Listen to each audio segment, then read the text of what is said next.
تاریخ کا مشہور بادشاہ، اس کی ہوس تھی دنیا فتح کرنا. کیا کرے گا دنیا فتح کر کے؟ ارے کیا کرے گا بھائی دنیا فتح کر کے؟ لیکن اندر کی ہوس دنیا فتح کرنا.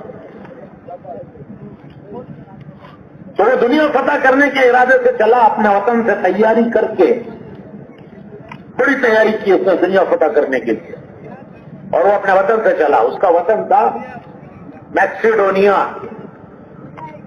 اردو میں اسے مقدونیہ کہتے ہیں.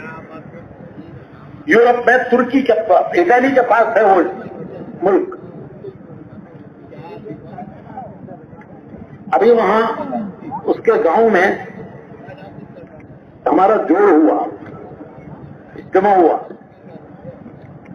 یورپ کے تمام ملکوں میں الحمدللہ تبلیغ کا کام چل رہا ہے. اللہ کا شکر ہے کہ یورپ کے سارے ملکوں میں تبلیغ کا کام چل رہا ہے. تو جن ملکوں میں تبلیغ کا کام چل رہا ہے وہاں کا تبلیغ کا کام کرنے والے جو نوجوان تبلیغ میں کام کر رہے ہیں وہ جمع ہوئے سکندر کے ملک میں. 30 پر 2 ملکوں کے لوگ جمع ہوئے. کتنے؟ 30 پر 2 ملکوں کے لوگ.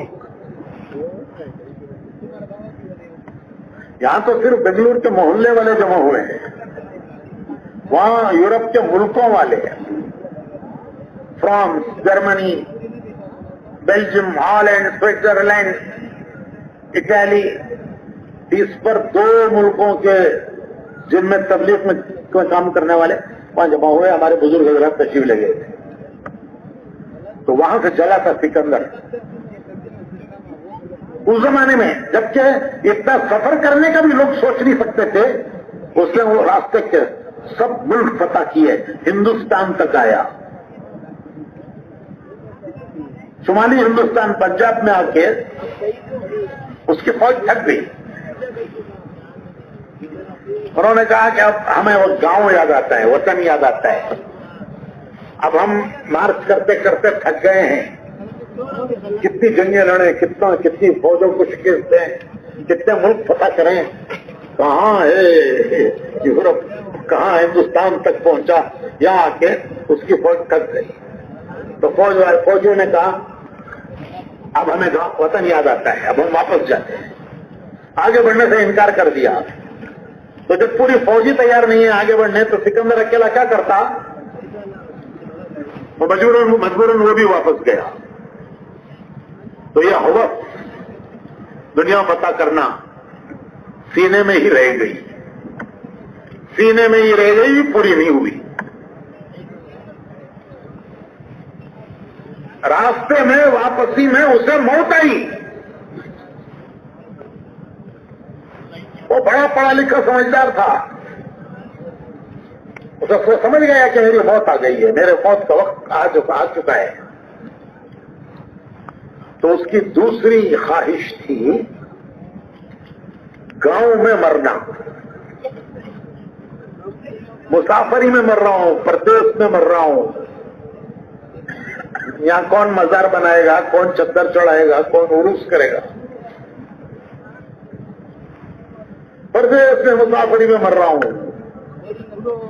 اس کی ہوس تھی وطن جا کے مر. اس نے اعلان کیا فوج میں، کہہ رہے ہے کوئی جو مجھے اتنے دنوں کی زندگی دے دے کہ میں وطن جا کے مر جاؤں. اتنے دنوں کی مجھے زندگی دے دے. میں جانتا ہوں کہ موت آنی ہے اور مرنا ہے، یقینی ہے، لیکن اتنے دن کی کوئی مجھے زندگی دے دے کہ میں گاؤں جا کے مر جاؤں.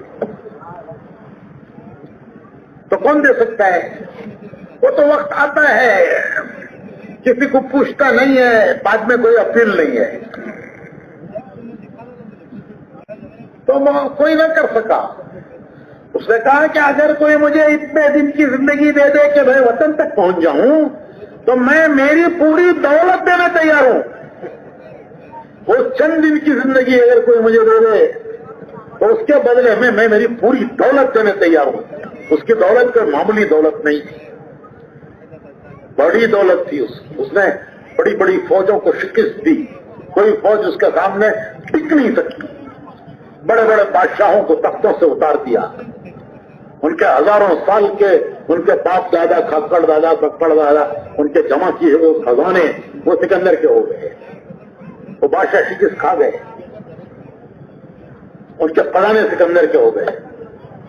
پتہ نہیں کتنے بادشاہوں کے خزانوں کا وہ مالک بن گیا. تو وہ کہتا ہے میں ساتھ دینے تیار ہوں, یہ پورے خزانے چند دن کی مجھے زندگی دے دو کہ میں گاؤں تک چلا جاؤں, وہاں جا کے مر جاؤں, وہاں خبر بنے. نہ ہو سکا, موت آ گئی. تو اس نے ایک وصیت کی کہ میرے دونوں ہاتھ میرے کفن کے باہر رکھو. لوگوں نے پوچھا کہ یہ ایسی عجیب وصیت کسی نے نہیں کی, آپ کیوں ایسی وصیت کر رہے ہو؟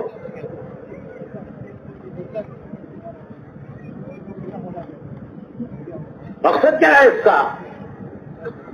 تو اس نے کہا کہ دنیا دیکھ لے, دنیا عبرت حاصل کر لے کہ اتنا بڑا سکندر دنیا سے خالی ہاتھ جا رہا ہے. میرے دونوں ہاتھ میرے کفن کے باہر رکھ دو, دنیا دیکھ لے کہ فوجوں کو شکست دینے والا, بادشاہوں کے خزانوں کا مالک بننے والا وہ دنیا سے کیا لے جا رہا ہے. تو ایک اردو شاعر نے اسے بیان کیا ہے, لایا تھا کیا سکندر, لایا تھا کیا سکندر, دنیا سے لے گیا کیا, پھر دونوں ہاتھ خالی باہر کفن سے نکلے. دیکھ لو میں کیا دنیا سے لے جا رہا ہوں, دنیا والوں دیکھ لو, دنیا فتح کرنے والا سکندر, خزانوں کا مالک سکندر, بادشاہوں کے خزانوں کا مالک کیا لے جا رہا ہے. دنیا دیکھ لے, میرے ہاتھ کفن کے باہر رکھو. اس نے وصیت کی. تو وہ شاعر کہتا ہے لایا تھا کیا سکندر, وہ دنیا سے لے گیا کیا, جب آیا کیا لایا, دنیا میں جب آیا تو کیا لایا, خالی ہاتھ آیا. اب دنیا سے کیا لے جا رہا ہے, خالی ہاتھ جا رہا ہے. میرے ہاتھ کفن کے باہر رکھو, دنیا دیکھے کہ میں خالی ہاتھ جا رہا ہوں. یہ حسرت کی موت ہے کہ میری خواہش پوری نہیں ہوئی. محسوس ہو گیا, سمجھ گیا کہ میں خالی ہاتھ جا رہا ہوں دنیا سے. تو اس نے کہا کہ خالی میرے ہاتھ باہر رکھو, دنیا دیکھے میں خالی ہاتھ جا رہا ہوں. تو مومن دنیا سے خالی ہاتھ جانے نہیں آیا ہے. ایک مومن مسلمان وہ دنیا سے خالی ہاتھ جانے کے لیے نہیں آیا ہے, وہ یہاں سے بہت کچھ لے جانے آیا ہے, بہت کچھ لے جانے آیا ہے. وہ کیا لے جانے آیا ہے نبیوں نے بتایا ہے, قرآن نے بتایا, نبیوں نے بتایا کہ تم دنیا میں کیا لے جانے آئے ہو, یہاں سے کیا لے جاؤ گے. ایک دوسری مثال ان کی, یہ تو ان کی مثال ہے جو ہوس کے پیچھے چلے, سکندر کی مثال.